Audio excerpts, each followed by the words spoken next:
Welcome to our full guide on fixing sound issues with the Logitech G435 headset. If you're experiencing no sound, you're in the right place. First, make sure your headset has a charged battery. Check the battery level and connect the charging cable if needed.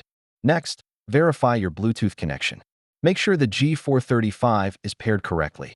If using a wired connection, check that the cable is securely connected. Now, let's adjust the audio settings on your computer or console. Go to the Audio Settings menu and ensure that the headset is set as the output device. Inspect the Audio Output Device settings. Sometimes, the output may be switched to a different device, so verify that your Logitech G435 is selected. If the sound issue persists, it might be a driver issue.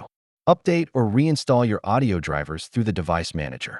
Try resetting your Logitech G435 headset. Hold down the power button for 15 seconds to reset. Inspect the headset for any physical damage or loose connections that might be causing the sound issues. To isolate the problem, test the headset with another device. This will help you determine if the issue is with the headset or the original device. In conclusion, if you've tried all these steps and still have no sound, consider reaching out to Logitech support for further assistance. Thank you for watching.